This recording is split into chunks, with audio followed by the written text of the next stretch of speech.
So LaserTag is kind of sensitive at most sites where it's hosted. The gear will always be different. Some blasters have all their stuff working, and others will be so beat up that they misbehave in strange ways. The gear is basically plastic, fabric, and wiring, handed or stuck to a crotch gobbo who can go from 0 to 25 miles per hour in a second. Plus, the stuff is made expeditiously and probably at a low cost, so any sudden jostling can cause flat-out disaster and an upset kid whose tech is now dead. I'm gonna be honest, I had this happen to me like twice, so my petty ass watching the game, pouting, probably counting tickets to get some dumb fries from the person behind the counter. It sucks, but it does happen.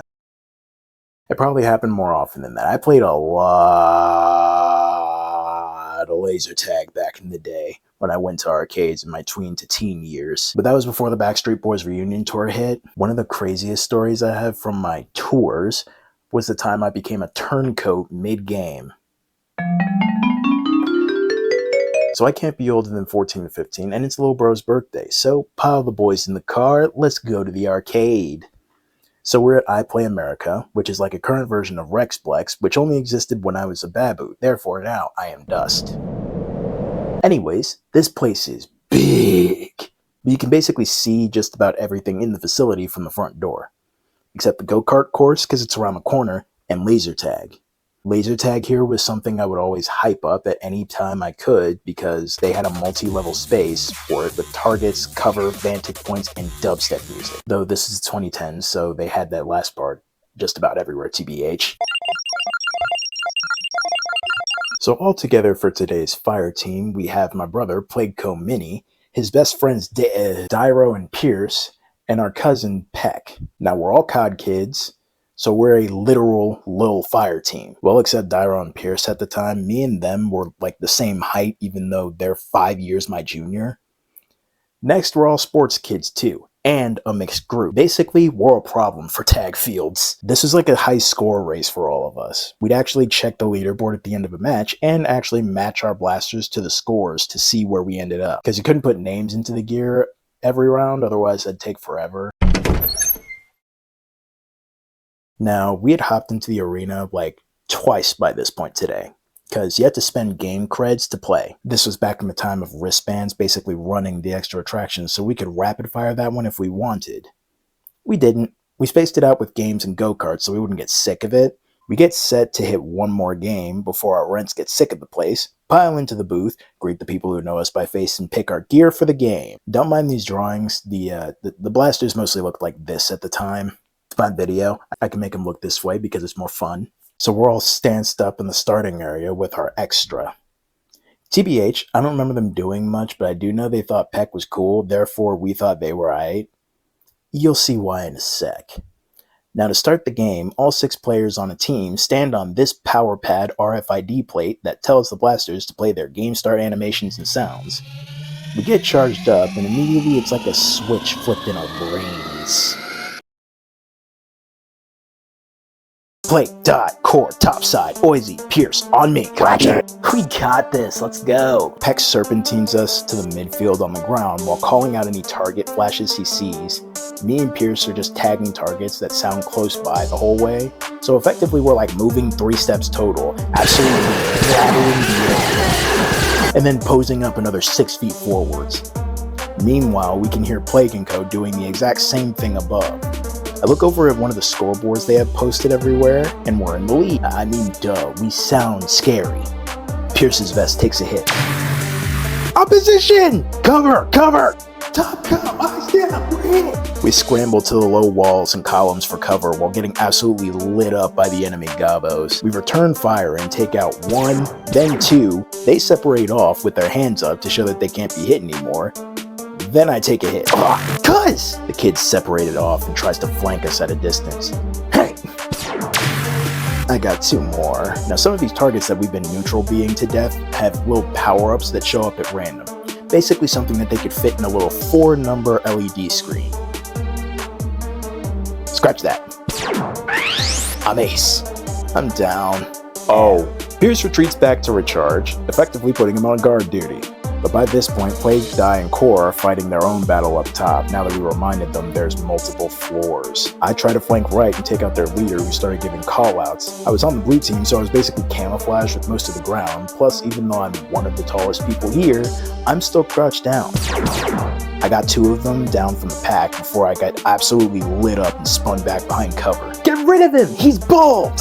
So I think I'm about to get sideswiped, but little did I know I was getting pinched. Plague and Core start coming down the ramps from the back end in a surprise attack. Plague sees that I'm in trouble and blasts the one to my right before lighting up the group at base. I head right and just barely avoid losing my last hit. They were right. I was bold. So I start lighting up the base group too.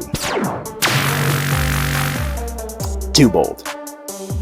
I'm now on guard duty. I walk back to base, charge back, and take up the left position in case somebody was as brave as me.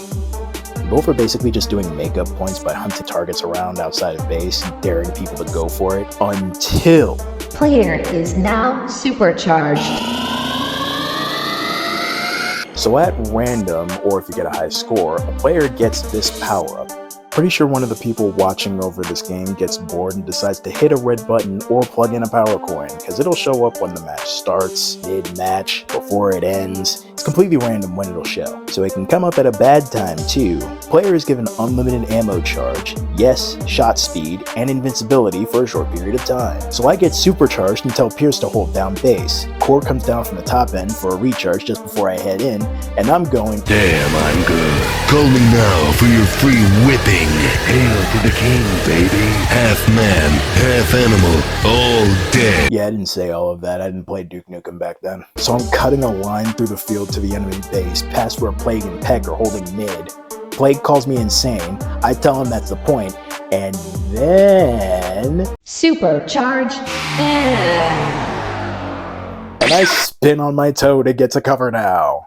So I'm behind the enemy line, again, and ecstatic that nobody was up top with me. So I retreat up there and start backing my way to mid again. By now, our tactics have gone into full damage overall, because the scores are at a big deficit, and we want to keep it that way.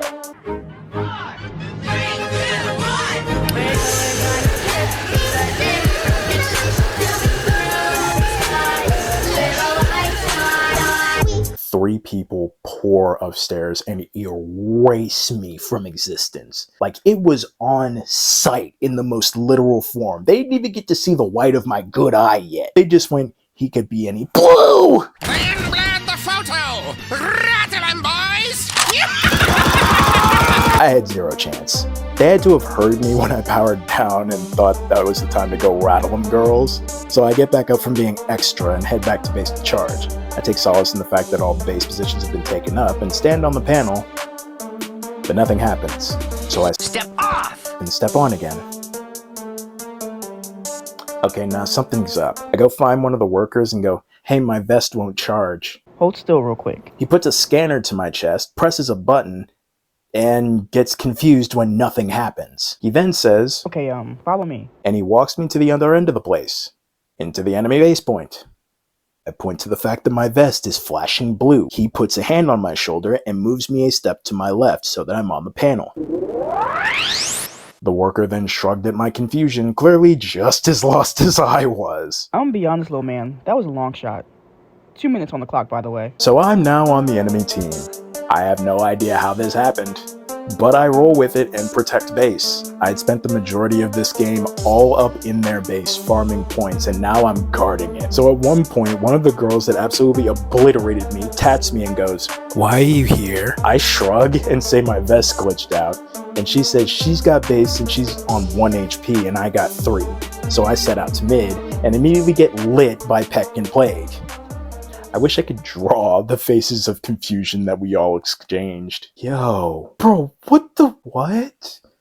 How the something's wrong with my vest, I'm not sure. So now I'm in one of the scariest scenarios that you could be in on any COD map or Splatoon field, playing a casual game only to recognize your sweaty friends on the enemy team. I could barely keep from getting hit now. Not to blame my teammates, because one was like 10 and the other was just here because her sister's Nerf friends wanted to play, so they get taken out easy. I'm in a back and forth with Pierce on Vantage. He shoots me while asking what I shoot back while saying I'm just rolling with it, I don't know, okay? Plague flanks me and drops me.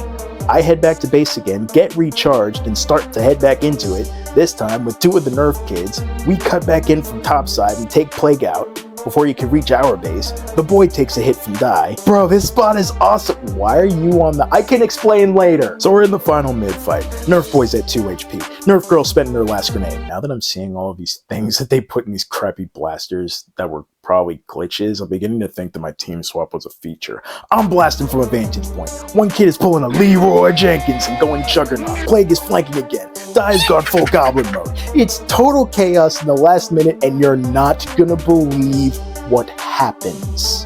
Player is supercharged. I got it again.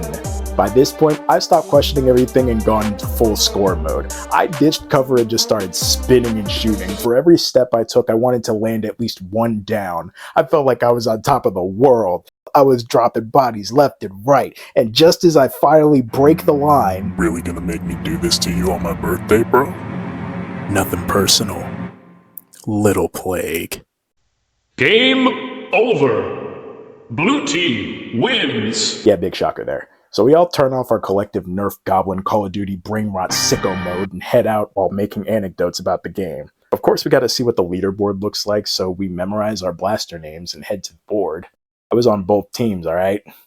My blaster showed up on the top of the red board and 3rd on the blue board, making the name glitch out on the red board because it had to stamp me above everything. We couldn't help but stare at the board like, boys, we just witnessed an IRL glitch and took advantage of it.